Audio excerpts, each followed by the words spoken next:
ओम नमः शिवाय। मेरे शिव चैनल पर आप सबका स्वागत है। सबसे पहले तो आप सभी शिव भक्तों के चरणों में मेरा प्रणाम। बात करते हैं भगवान शिव के 64 स्वरूपों में अगला स्वरूप यानी कल्याण सुंदर मूर्ति।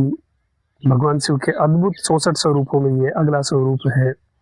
एक बार भगवान शिव जब कैलाश पर्वत पर बैठे थे, देवताओं और गणों के मध्य घिरे हुए बैठे थे, तब देवी सती वहां पर आई और उन्होंने भगवान से कहा कि प्रभु, मैं दक्ष के घर पैदा हुई, इसलिए मेरा नाम दाक्षायणी हुआ और मैं रूप में भी सुंदर हूँ।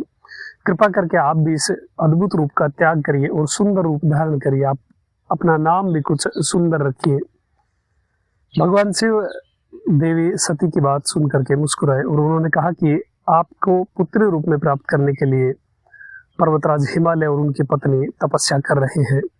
जब आप उनके घर पुत्री रूप में पैदा होंगी, तब मैं आपके लिए अद्भुत रूप धारण करूंगा और आपसे विवाह करूंगा। जब देवी हिमालय के घर में पार्वती रूप में आई, तब भगवान शिव अखंड योग समाधि में लीन हो गए। उस योग समाधि को तोड़ने के लिए देवताओं ने कामदेव को भेजा और कामदेव भगवान शिव के त्रिनेत्र, जो तीसरा नेत्र है, उसकी अग्नि का वो शिकार हुए और भगवान ने उन्हें भस्म कर दिया। तब रति देवी, जो कामदेव की पत्नी है, वो भगवान की शरणागत हुई। उन्होंने विलाप करते हुए कामदेव के लिए पुनः जीवन दान की याचना करी।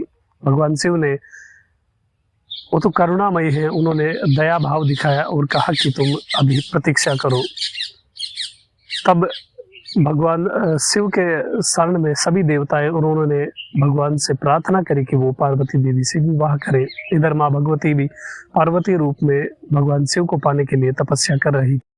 भगवान शिव ने देवी पार्वती की तपस्या से प्रसन्न होकर के विवाह की बात स्वीकार कर ली और सप्तऋषियों को हिमालय के घर भेजा। जब विवाह का दिन फिक्स किया गया, तब उस समय सभी देवता, सभी भगवान के गण, सभी ऋषि वगैरह सब हिमालय के यहाँ पहुंच गए, क्योंकि भगवान के गणों में भूत प्रेत आदि सब कोई है, देवता भी है, दानव भी है, यक्ष गंधर्व के नर नाग, हर एक जाति वहां पर उपस्थित थी।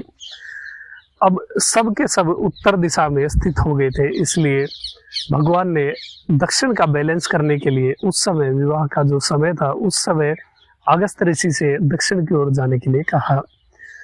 अब बात कुछ ऐसी हो गई कि देखिए, बिल्कुल इम्पोर्टेंट समय जो होता है, उस समय पे यदि आप किसी को बोले कि तुम यहाँ से चले जाओ और कोई जिम्मेवारी संभालो, ऐसी स्थिति कई बार विवाह वगैरह में होती है। किसी को ऐसे समय पे भेज दिया जाता है जो महत्वपूर्ण समय होता है, उस समय कोई दूसरी जिम्मेवारी के लिए उसे भेज दिया जाता है, तो उसका मन नहीं करता वहां से जाने का। और वही स्थिति हुई अगस्त ऋषि के साथ। वो बहुत हेजिटेट हो रहे थे, उनको झिझक थी कि अब तो विवाह होने वाला है, मैं भगवान का विवाह देखने वाला हूँ, और ऐसे समय में भगवान मुझे दक्षिण की ओर भेज रहे हैं ताकि बैलेंस बना रहे। ये झिझक को देखते हुए भगवान समझ गए कि अगस्त मुनि क्या सोच रहे हैं, इसलिए भगवान ने कहा कि तुम चिंता मत करो, ये विवाह का जो सीन है, पूरा का पूरा दृश्य है, ये मैं तुम्हें बाद में अवश्य दिखाऊंगा, इसलिए तुम अभी दक्षिण की ओर चले जाओ। भगवान की बात अगस्त मुनि ने मान ली और वो दक्षिण की ओर प्रस्थान कर गए।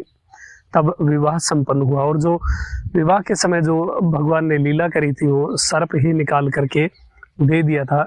उसके बाद जब मैना जी मूर्छित हो गई थी, उसके बाद जो भगवान ने सुंदर रूप धारण किया था, वो स्वरूप में भगवान शिव कल्याण सुंदर मूर्ति कहलाए।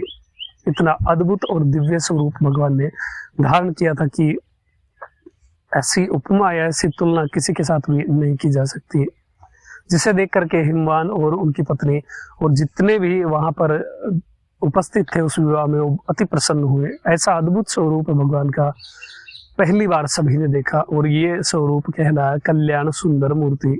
भगवान के विवाह के समय ही पुनः रति ने भगवान शिव से कामदेव के जीवन की याचना करी। तब भगवान ने प्रसन्न होकर के कामदेव को जीवित किया, किंतु उसी समय रति ने एक ये भी वरदान मांगा कि उनके पति कामदेव को उनके अतिरिक्त कोई भी ना देख पाए। इसलिए कामदेव किसी के द्वारा भी देखे नहीं जाते और उनका एक नाम अनंग भी पड़ा।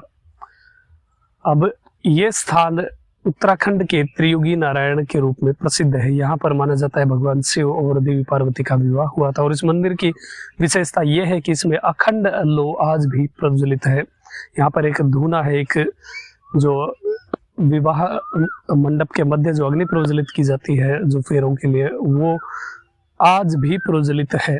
और ऐसा माना जाता है कि ये उसी समय से जलती आ रही है, ये लो उस समय से प्रज्वलित होकर के आज भी प्रज्वलित है। बहुत ही दिव्य ये स्थान है, उत्तराखंड का त्रियुगी नारायण मंदिर। तो ये थी जानकारी भगवान शिव के 64 स्वरूपों में एक स्वरूप कल्याण सुंदर मूर्ति के बारे में। अभी तक के लिए इतना ही। आपका दिन शुभ हो, महादेव कृपा करे। अरुणाचल शिव। ओम नमः शिवाय।